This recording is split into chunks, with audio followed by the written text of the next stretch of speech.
I realize we're skipping ahead quite a bit since at this point in time, I still don't have Wizards of Morcar in my grubby little hands. But what comes after Wizards of Morcar? I've known about this for some time, years in fact. I've actually had this in my possession for years, and it's time. The truth must come out now. I'm talking about Mound of the Beastmen, which is a third-party homebrew expansion created for HeroQuest back in 2013 by Matthew Pascal. This is already 13 years old and is intended to be played after Wizards of Morcar. That's right, this homebrew goes back way before the Avalon Hill reintroduction of HeroQuest into the contemporary. And if a book is to be judged by its cover, it is the de facto expansion of Beastmen. It is a challenging affair, and it does, lore-wise, place itself after Wizards of Morcar. Developed by Matthew Pascal, I believe originally in French. This is a 6-quest campaign that utilizes various miniatures and creatures from Warhammer, the old world, while also providing custom tiles. It's completely free, always has been, and I'll put a link in the description below where you can find it. And thanks to its December 30th, 2025 update, is no longer called Mound of the Beastmen, but Barrow of the Beastmen. I've been putting this video off for some time because I wanted to make sure I had all of the physical elements present in a manner that I found acceptable to present. But that hasn't really happened in all of this time. So I've got the booklets that I'll show you. I've got some miniatures that we'll play with. I guess I'm really just missing the tiles. I'm only missing the tiles and, well, I guess actually more of the miniatures. But Beastmen are not cheap. If this was a Chaos Dwarfs expansion, I would actually be cooked. Let's go over to the table where I'll show you the components of what I have. And then we'll return here to check out some digital stuff. Okay, let's go. Let's go.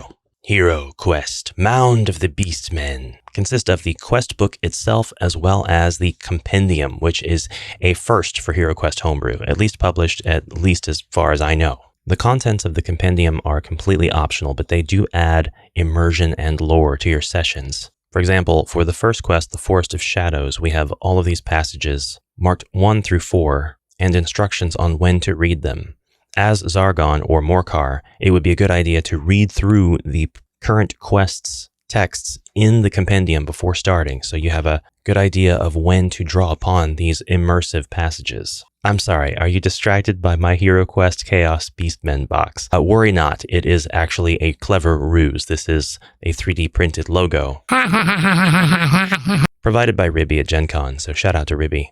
And a typical Warhammer box of Chaos Beastmen. It's not just Beastmen in here, I also have Chaos Hounds. I don't know if these are the right Chaos Hounds, but Chaos Hounds and Beastmen and everything is expensive. Absolutely everything. If it's got the name Warhammer on it or Old Hammer, and it's on eBay, it's going to be expensive. I do want to call attention also to the tool that is present in the frame here. This is a saddle stapler, also called a booklet stapler or a long reach stapler. It goes where other staplers can't, thereby giving you a way to create your own booklets at home. I think that these are like $13 if you order them from Walmart or something. Excellent tools for crafting your own booklets. I have stitched this one, or stapled it. I have not stapled the compendium yet, as you can tell. We'll get to that. First things first, what miniatures do we need to play Mound of the Beastmen? Because the miniatures are not included, and you should have 18 of them. We're going to need 10 Beastmen, which is maybe the least expensive part, despite being the most voluminous. You can get a box of 10 Beastmen for maybe the same price as 1 Shaman Beastman,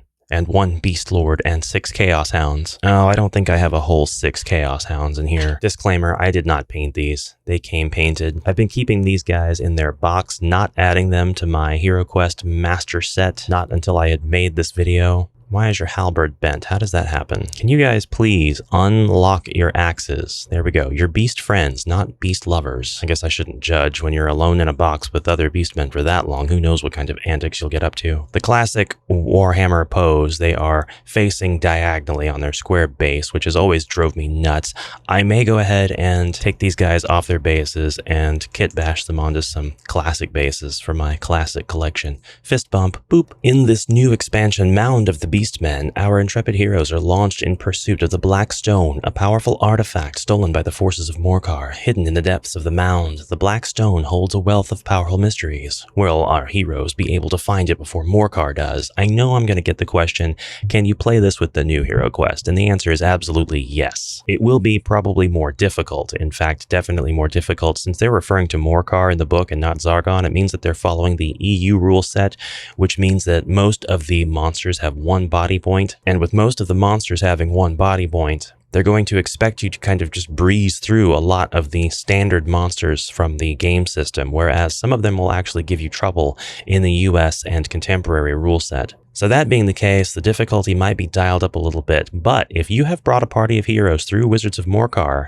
at this point in time, you should have a pretty strong team of heroes that are able to adapt to this challenge as is. The art is awesome. There's no AI in here whatsoever because this was actually published way back in 2013, and I mean digitally published. The icons, the margin art, the instructions on placement, the tiles. And we should take a look at the tiles as well. I did not print these off. To be completely honest with you, have not delved into the print tiles off and glue them to cardboard realm. I have done that a little bit, just a little bit, but not with anything like this, not with HeroQuest stuff.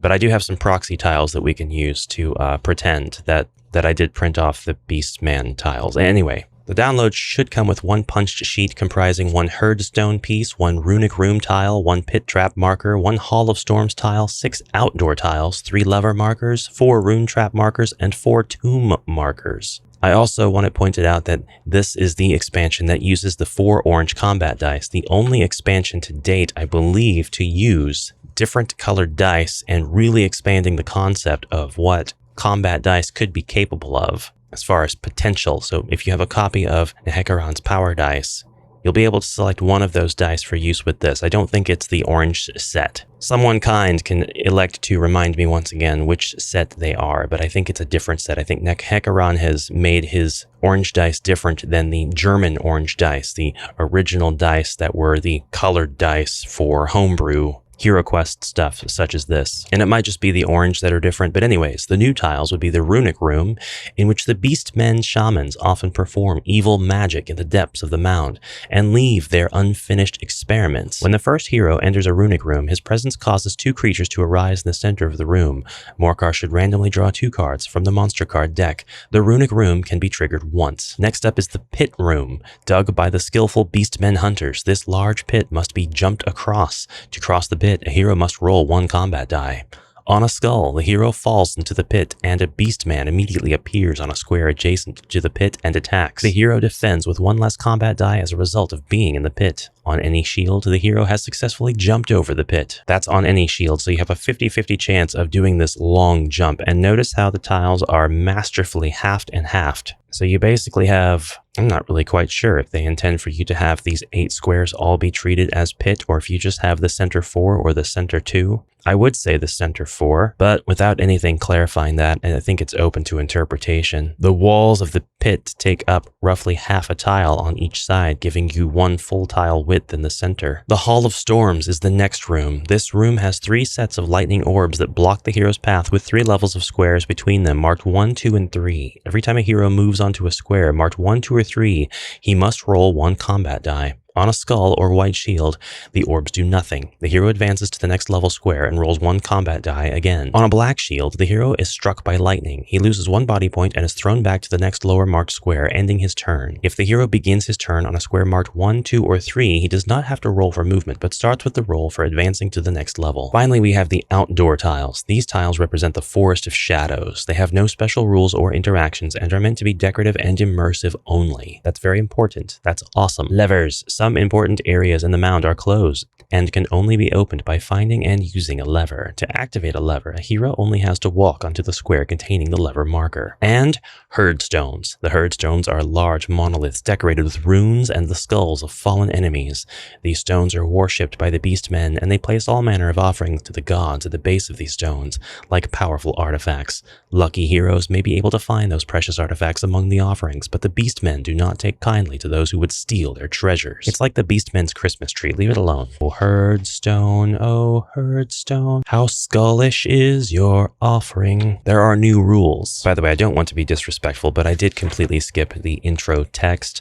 I will show it here for you, but I'm not really thinking that me reading off this text would be entirely entertaining, so I will skip it. But I do want to note that this is where the mention of Wizards of Morcar comes into play. As with expansions of this ilk, the new rules go ahead and tell you about the quests, men-at-arms, special combat dice, equipment. You're not able to buy equipment between quests, but there are some greedy creatures in the dark corners of the mound that will sell you equipment for immodest financial consideration. These instances will be described in the quest notes. Mound of the Beastmen actually changes some of the rules regarding men-at-arms. It is not possible to hire them in the mound. Men-at-arms are only accessible when they are set up along with the other contents of a room. The first hero to enter the room will take control of all men-at-arms.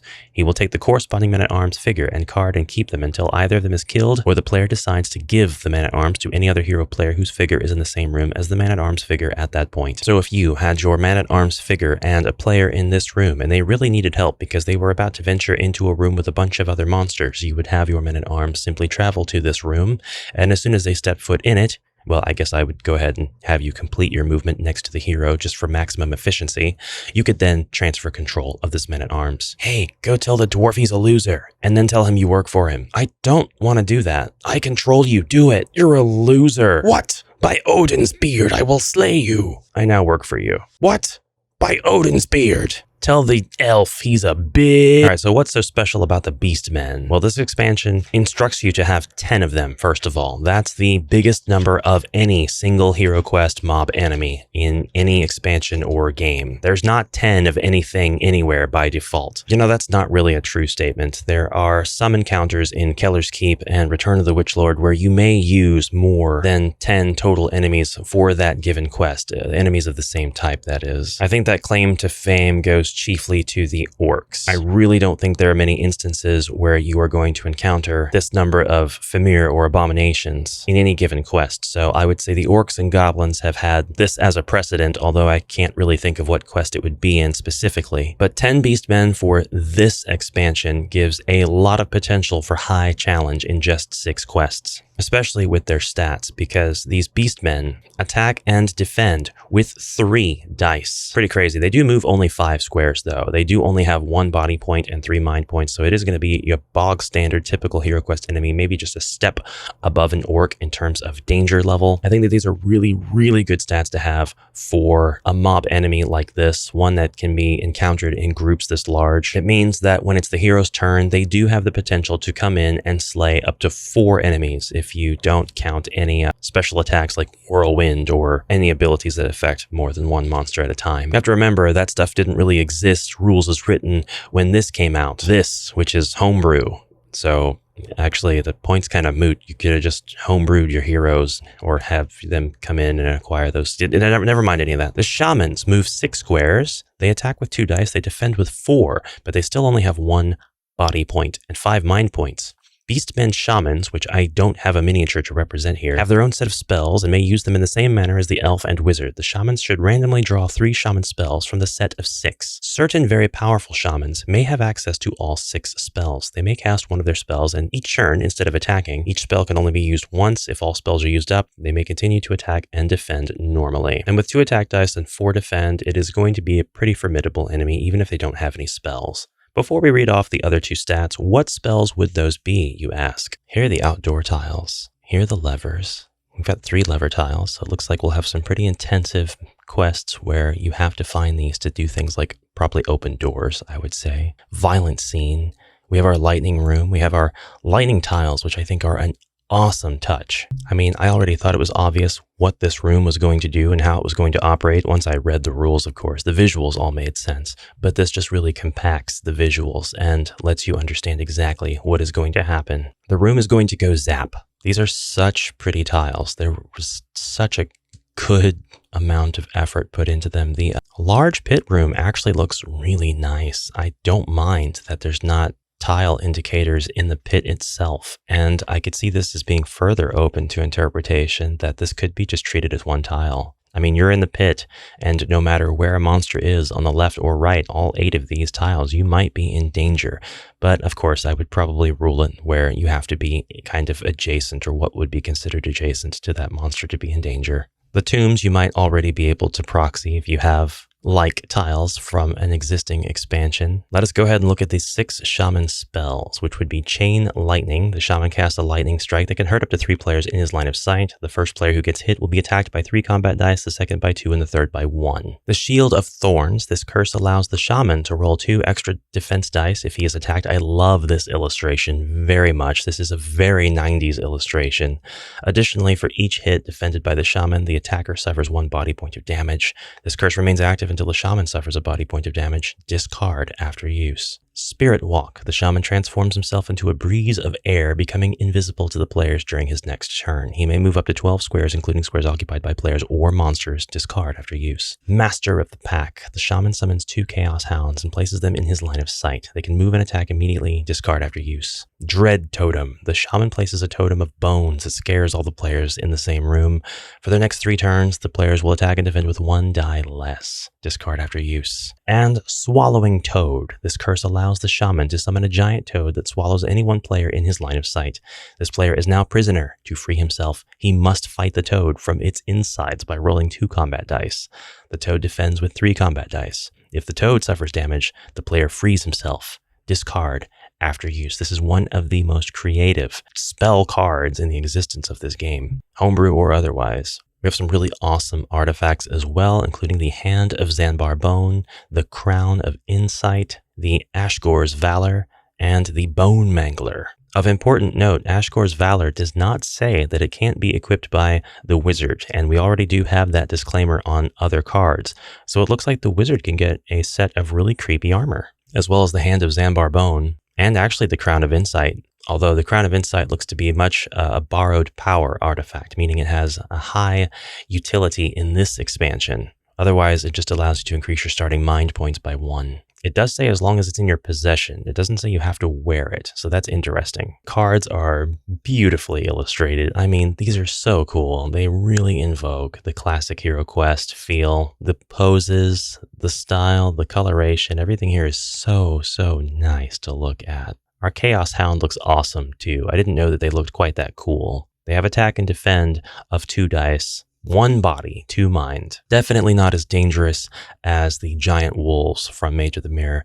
Beast Lord is another monster present in this expansion. He can attack with 2 orange dice and defend with 2 orange dice plus 1 die, so probably 1 white combat die, and has 3 body points. The Beast Lord is truly the boss or mini-boss, as the situation demands it, for this expansion. Barrow of the Beastmen is Mound of the Beastmen in its new form. I discovered this when looking for the download link for Mound of the Beastmen's English version. It no longer exists because it has been replaced with this new edition, this new update. I do want to note that earlier I said this was available in French and English. Well, it is also available in Italian and Spanish. The files won't all be here on this website now that the new version is being distributed, but regardless, you should be able to find the most updated links on Ye Olde Inn. So it's actually possible that what I have printed off is a lost relic and is just no longer available anywhere ever again in that form. Okay, back to the table. Now, after having looked at the updated stats on the cards that I just downloaded,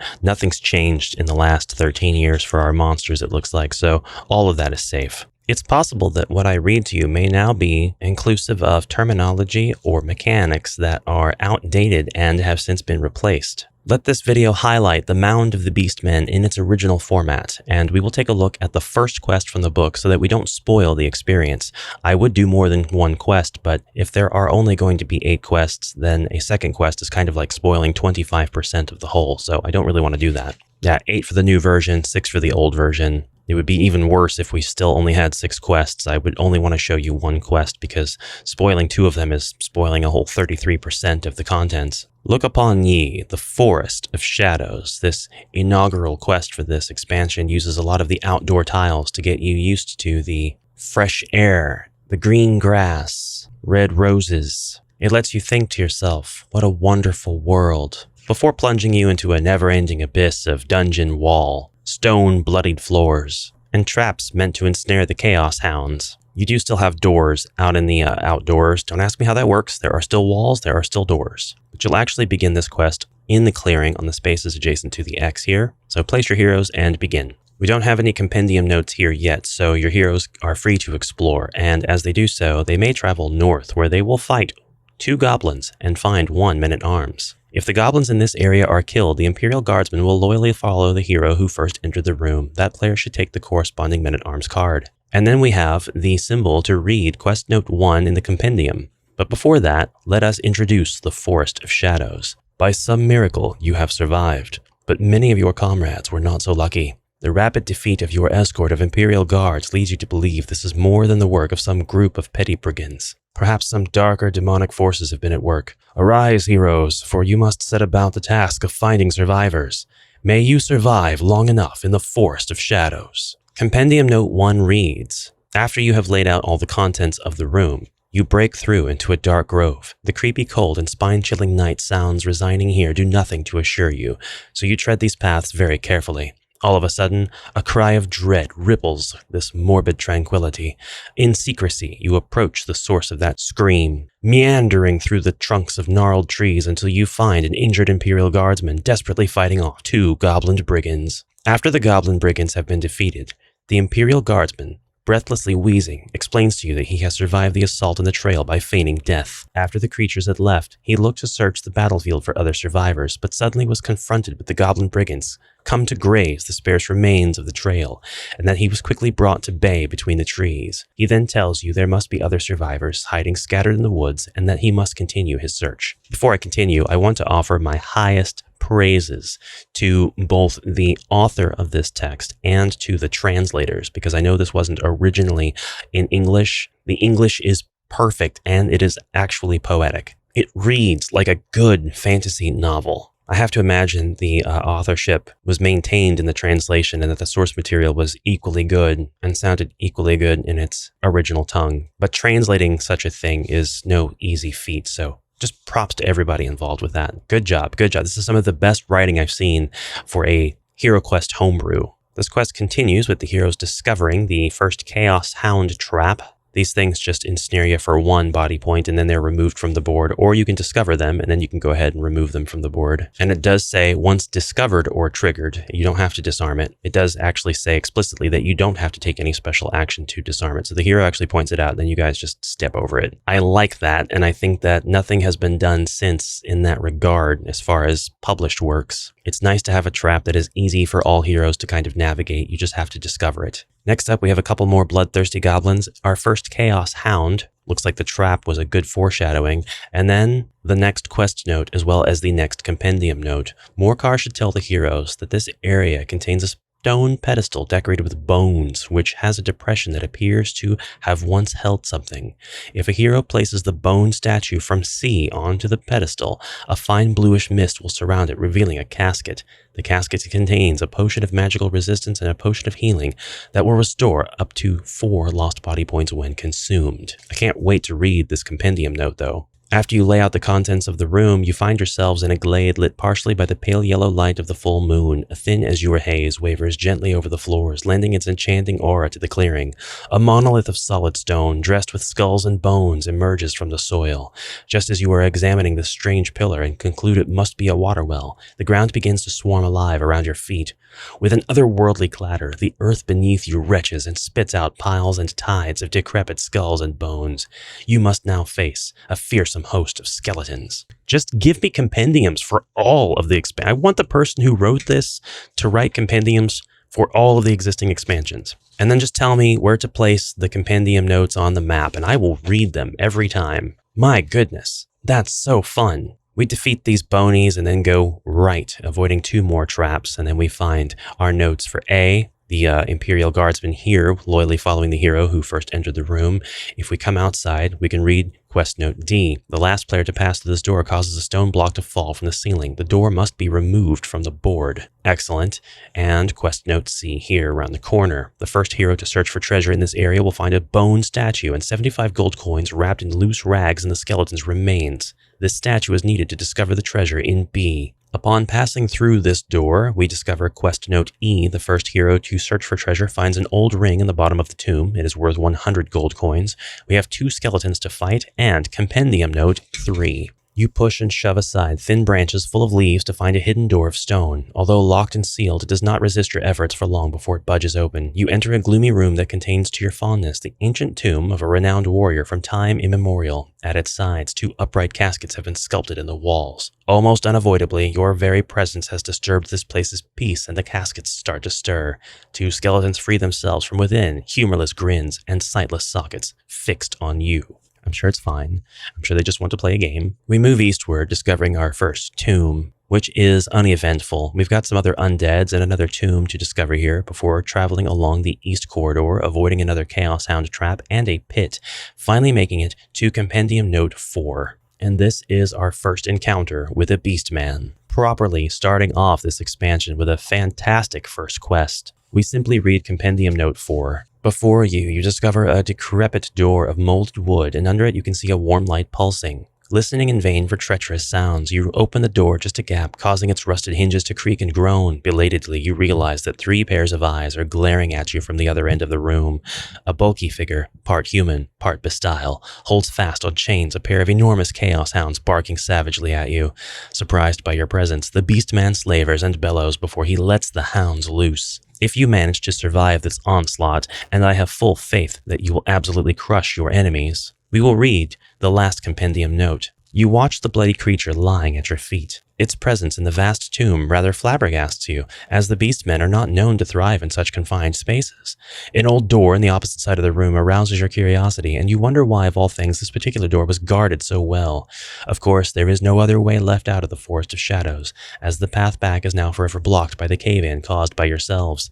So you hold on tightly to your weapon handles and hesitantly push this mysterious door open. And that is the conclusion of the first quest in the Mound of the Beastman, now known as the Barrow of the Beastmen, which is actually the first in a 3-part series of campaigns. That's right, this is the beginning of a trilogy, and it's so cool to see the author return to form in light of the 2021 expansion, perhaps emboldened by its presence and the incredible fan response that it has generated. You came here to see me do this. I know you did. So we're going to take another blister package out of existence by opening its contents and revealing the miniatures inside. Oh, you know what? I don't think I realized that this came with these bases. That's actually really cool, but that red stuff, that foam, that has disintegrated over time. It's been in there for decades, so I mean, I'm not surprised. I'm impressed, not just with the writing, but the quest design also. I know, as a Quest Jam judge, that I would rank this very highly based on the usage of the rooms and the quest author's ability to introduce things at a very measured pace. I think that if you are getting ready to submit to the upcoming jams, any of them, these are notes that you should take, because I think as a judge, as a host, I know my opinion is subjective, but it's actually quite important for events that I run. We're looking at some very high tier authorship. This is going to need glue. This is going to need all the gel. And now I see that they have 2 tracks and that they will go into these bases 2 by 2 as such. That's pretty cool. Very threatening. Are these the correct Chaos Hounds? Can somebody point me to the correct model that I'm supposed to use? I kind of feel like this should be the model that I use, but there are a lot of Chaos Hounds. There are just a lot of all kinds of enemies in the old hammer world, and I'm not quite sure.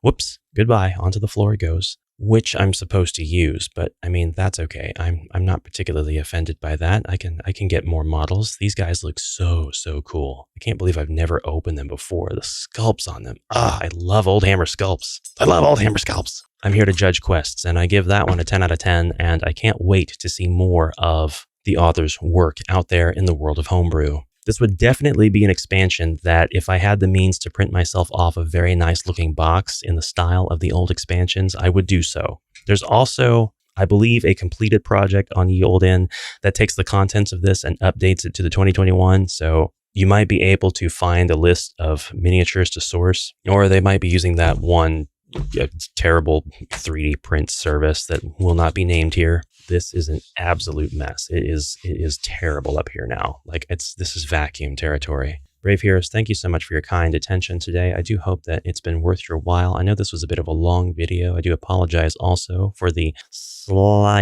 ever so slightly clickbait title, but I think you're leaving a better HeroQuester for it. I think you are leaving here with a sense of purpose and renewed interest in the homebrew scene. Perhaps you've already played this. Perhaps you have known about this ever since it came out in 2013, and you've got some stuff that you need to tell me because you vehemently disagree with some of the points that I've made. And if so, please do that in the comments below. I would actually highly appreciate the discourse. I will see you, brave heroes, in the next exciting adventure. Until then, fare ye well. Have a fantastic rest of your day. Onward for now.